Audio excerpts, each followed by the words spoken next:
And so I'm like, I did the kid thing, I did child therapy, I did family therapy, I worked with teens, I have all of that experience, but I just continually felt called to work with couples. And then because I'm still single, I was single throughout the whole time, I was seeing what couples were going through. And a lot of the time, the problems could have been prevented with it, if couples had come in earlier or they just needed a few skills or whatever. Right. And then sometimes I would ask engaged couples, can you hold off on the wedding? And they would tell me no, because they already sent out the invitations. And just because I was dating during the time, the dating apps were becoming more and more of a thing. I'm like, I really had a huge opportunity to work with singles to teach them the Yeah. things that they needed in order to like pick better partners and to avoid divorce. So that's kind of like how I got to where I am. And I started my own practice just so I could only work with romantic relationships. Right. Which, I mean, that's your passion. That's your passion, right? Like I'm in marketing. I like software marketing. I don't want to do marketing for anything else. I Right. don't think. Yeah. Maybe that'll change someday, but like that's what I like doing. That's what I'm good at. And so when you have that calling, like why even put yourself in a position where you're not doing something that you feel like you're supposed to be doing? Right. And there's so much to learn. I mean, I do feel like I have a lot of knowledge and a lot of experience, but even being able to specialize in this, I think just makes me a better therapist because I could give Hmm. you 20 best practices for marriages, but ask me, 20 best practices for raising a teen. And I'm like, I don't know, like I'd have to look that up. Right. So it really helps because I know more of my stuff when it comes to how to keep, how to find a partner, keep a relationship going. So you've been doing this for so long at this point. How many years have you been working with couples and dating? So I mean, I've been a therapist for over 18 years, but I started my Yeah. practice in 2011. So you've been through pre-internet. You've been through, I was thinking about this when I was thinking about what are the things we're going to talk about. So there's dating apps, but before that, there was like kind of social media where I know I definitely creeped on a few people on Facebook, and I Yeah, definitely had a few dates that I got like finding people on Facebook. But like the evolution of it to where we are now, and you've been yeah. through the whole shebang over all these years of working with people. I mean, how is it like what's changed? I mean, you probably talk for 5 hours about that, but like what are some of the big things that you've noticed in your tenure that have changed from the I guess invention of like social media and dating apps?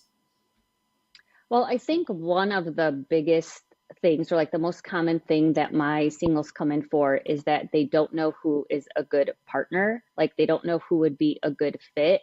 And so what the dating apps have done is that's why like singles just keep swiping because And they're it's the same waiting. people.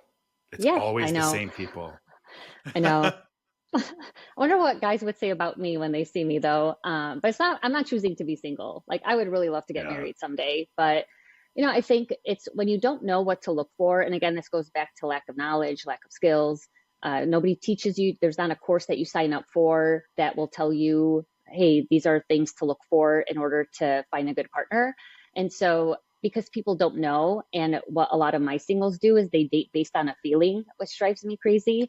So when they date on a feeling, they're like, well, I'll just know it when I see it, or I'll, I'll know when I know, but they don't. And then so they have doubts or they have fear. Fear is a big block to dating. And so they just Hmm. keep swiping, expecting something to just magically happen to them instead of, really kind of having the knowledge, I think, to be able to pick a good partner because I do see a lot of my clients. I'm like, what is wrong with this person? You have to tell me other than I don't feel it. And they can't. They can't give me any good explanation for why they don't see something long term. One thing that makes perfect sense. And as I told you before we're filming, like I'm not doing dating apps. I can't imagine at the end of a day or during a day playing those games like ever again. But what I always found, and I was guilty too, what I always found, and again, it's been like 4 or 5 years since I've been on a dating app, people don't know what they want. Hmm. And they sometimes don't even know what they don't want. And I think like for me, one of my big things that I accomplished in therapy and several failed relationships was that I kind of was able to hone in to know exactly what I need out of a person. And I can articulate that like the moment I wake up or, you know, at the end of the night when I'm exhausted, like I can tell you exactly what I need from someone. And I don't think people know that. I don't even think they know their own like value system in a lot of cases of what's important to them, what they need, what they can give.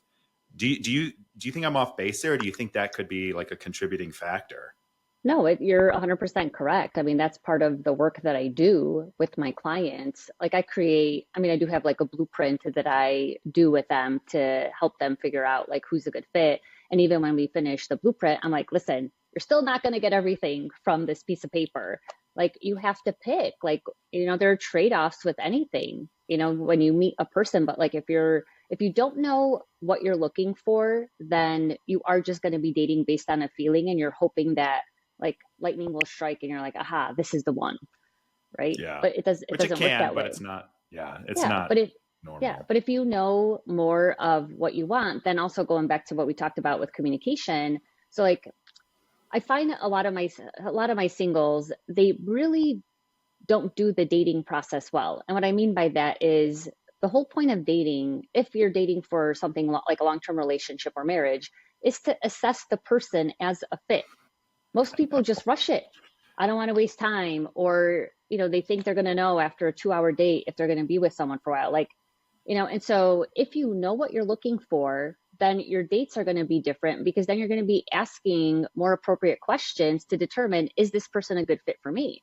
But, there's a lot of stuff that gets in the way besides not just knowing what you want, like someone's anxiety or Mm. basing their worth on whether or not someone likes them. And so my anxious clients, for example, they date as like, I got to get this person to like me and then I'll be worthy. Oh And my so gosh, I despite it know. even being a good fit, or they may not be a good fit, that doesn't matter because it's those kind of old behaviors, those old patterns that kick up.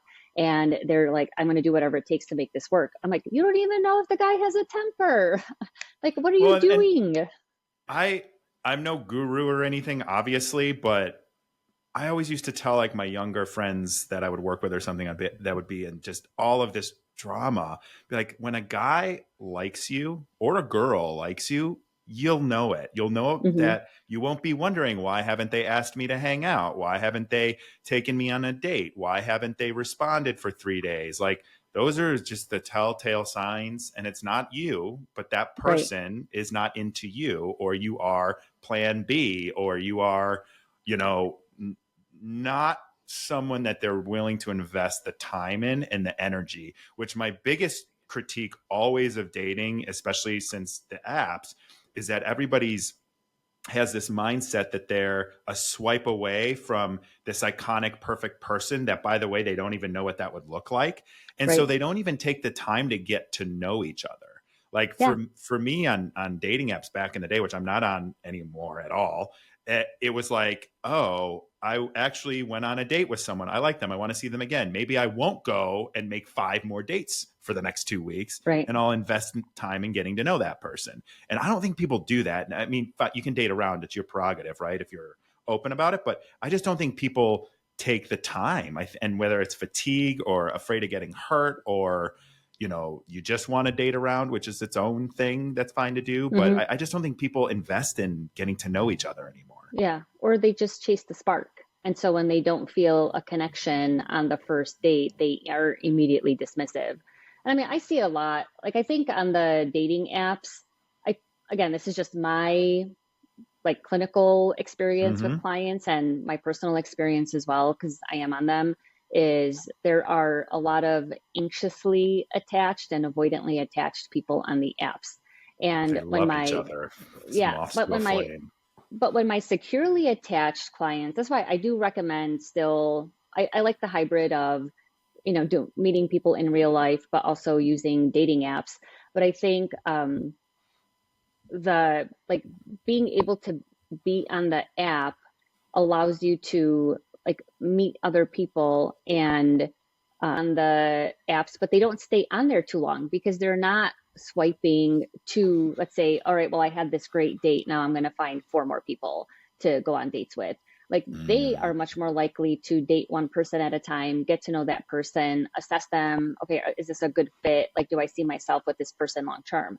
But anxious people are chasing maybe that high that an avoidant gives them, and vice versa. That's why, like, I think a lot of love bombers are avoidantly attached, but they, that doesn't last. And then it's like, well, I didn't feel it with this person anymore. The feelings are gone, on to the next. And then you get back on the apps.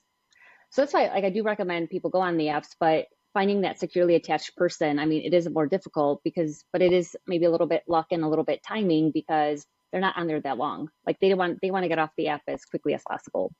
Thank you for listening to this clip from the full episode of Eyes Wide Open. Please like and subscribe for daily clips and new episodes that drop every Tuesday. I appreciate you.